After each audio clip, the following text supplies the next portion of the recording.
Hello दोस्तों, नमस्कार। Tricky maths में आप लोग का स्वागत है। दोस्तों आज जो हम लोग क्या सीखेंगे वो सीखेंगे कक्षा 6 का दोस्तों जो है अध्याय 2 जो है, ठीक है। तब चैप्टर नंबर दूसरा का दोस्तों जो है गणित का सवाल जो है उस हम अध्याय देखेंगे, ठीक है। तो इसमें 3-4 टॉपिक है। तो पहला हमारा क्या है, पूर्ण संख्याएं हैं, ठीक है। दूसरा है संख्या रेखा क्या होता है। तीसरा क्या है, पूर्ण संख्याओं के गुण, ठीक है। तो सबसे पहले हम लोग क्या सीखेंगे, पूर्ण संख्याएं क्या होती हैं, ठीक है। सबसे पहले हम लोग जान लेते हैं। तो देखिए दोस्तों, पूर्ण संख्याएं क्या होती हैं, ठीक है। पूर्ण संख्या को हम लोग इंग्लिश में बोलते हैं दोस्तों होल नंबर बोला जाता है, ठीक है। होल नंबर, ठीक है, होल नंबर। तो देखिए क्या होता है पूर्ण संख्या क्या होता है।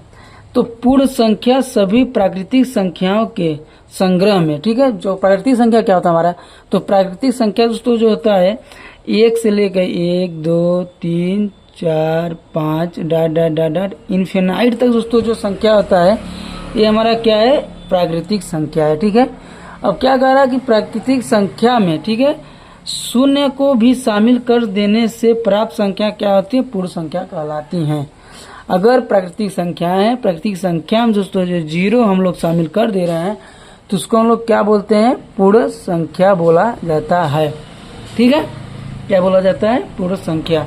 या इसका एक फार्मूला और होता है, इसको ऐसे ही हम लोग लिख सकते हैं।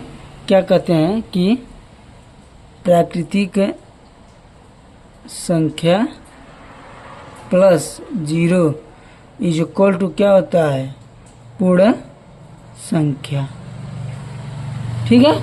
क्या होता है, पूर्ण संख्या होता है, ठीक। तो ये था हमारा क्या था, पूर्ण संख्याएं, ठीक है। पूर्ण संख्या किसको बोलते हैं, तो यही बोलना है कि जो है प्राकृतिक संख्या हमारी जो होती हैं, पिछले वीडियो में जो है प्राकृतिक संख्या के बारे में भी बताए हुए हैं, ठीक है। तो प्राकृतिक संख्या में अगर हम लोग 0 जोड़ दे रहे हैं या ऐड कर दे रहे हैं तो शामिल कर दे रहे हैं तो उसको ही क्या बोला जाता है, पूर्ण संख्या बोला जाता है, ठीक है। ये आप लोग को समझ में आ गया होगा। ठीक, अगला हम क्या देखेंगे, संख्या रेखा क्या होती है। संख्या रेखा क्या होती है, तो बच्चों संख्या रेखा क्या होता है, एक ऐसी रेखा, ठीक है। क्या कर रहा है, एक ऐसी रेखा जिस पर बहुत सारी संख्याओं को दर्शाते हैं, ठीक है।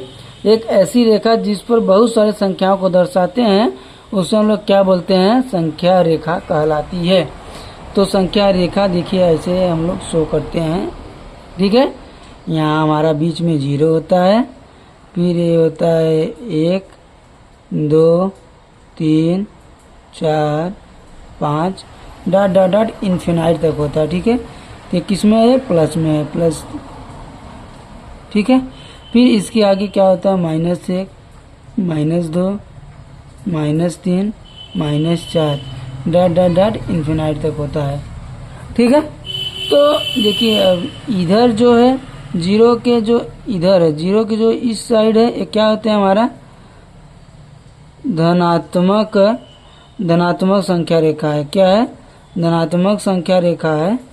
और जो इस साइड होते हैं क्या होते हैं, वो होते हैं ऋणात्मक संख्या रेखा होता है, ठीक है। तो इसी को हम लोग क्या बोलते हैं, संख्या रेखा। इसमें क्या है, क्या करें, बहुत सारी संख्या होती है, तो बहुत सारे संख्याएं होती हैं। जैसे आपका प्लस 0 से लेके 1 से लेके जो है इन्फिनाइट तक है, मतलब कि इसका कोई अंत नहीं, बहुत संख्या है, ठीक है। और इधर भी ऋणात्मक भी जाएंगे तो इसे भी इन्फिनाइट तक जाएगा। तो यही क्या है, हमारा संख्या रेखा होता है, ठीक है। अब अगला हम देखेंगे क्या, पूर्ण संख्याओं के गुण, ठीक है। पूर्ण संख्याओं के गुण क्या होते हैं, तो इसमें देखिए क्या होते हैं कि 4 मतलब 4 है, ठीक है। जोड़ घटाना गुणा भाग, तो चारों को ही जो चारों को बारे में जो हम लोग गुण जानते हैं उसी को हम लोग क्या बोलते हैं, पूर्ण संख्याओं के गुण। तो इसमें हम केवल जो है योग के बारे में जानेंगे, किसमें, योग के बारे में जानते हैं। तो क्या कह रहा है कि 2 पूर्ण संख्याओं का योगफल, ठीक है, जोड़ के बारे में जानेंगे। तो 2 पूर्ण संख्याओं का योगफल क्या कहलाता है, सदैव एक पूर्ण संख्या होती है। अगर कह रहा है कि 2 संख्या को अगर हम लोग जोड़ रहे हैं, ठीक है, तो हमेशा क्या होगा, वो हमेशा वो एक पूर्ण संख्या बनेगा। जैसे 8 और 2 कितना हुआ, 10, 12 और 2 कितना हुआ, 14, और 18 और 2 क्या हुआ, 20, ठीक है। इसी तरीके से अगर 14 और प्लस 1 कितना हुआ 15, ये भी क्या है पूर्ण संख्या है। ठीक है। अब अगर यही दोस्तों जो है अगर घटाना के लिए कह रहा है तो यही फार्मूला चेंज हो जाएगा कि दो पूर्ण संख्याओं का, ठीक है, दो पूर्ण संख्याओं का धनात्मक एक पूर्ण संख्या हो भी सकता है और नहीं भी हो सकता है। ठीक है, क्या कह रहा है, हो भी सकता है और नहीं भी हो सकता है, तो उसको ही हम लोग क्या बोलेंगे, पूर्ण संख्याओं के धनात्मक गुण। ठीक है, तो ये था हमारा कक्षा 6 का अध्याय 2 का दोस्तों जो है टॉपिक था। ठीक है, जो इम्पोर्टेंट 3-4 टॉपिक थे उसको ही हम बताए हैं। ठीक है, और वीडियो अगर अच्छा लगा हो तो हमारे चैनल को लाइक और सब्सक्राइब जरूर करिए और अपने दोस्तों के पास शेयर करिएगा। ठीक है, इस चैनल पे दोस्तों जो है पर डे दोस्तों जो है कक्षा 6 का एक अध्याय मिलेगा। ठीक है, फिर कक्षा 6 कंप्लीट हो जाएगा, फिर जो है 7 का 8 का ऐसे जो है सीरियल वाइज जो है वीडियो आप लोग को मिलता रहेगा। ठीक है, अब कहीं भी अगर कोई डाउट लग रहा है तो आप लोग जो है कमेंट में पूछ सकते हैं, सर यहाँ नहीं समझ में आया। ठीक है, चलिए धन्यवाद दोस्तों।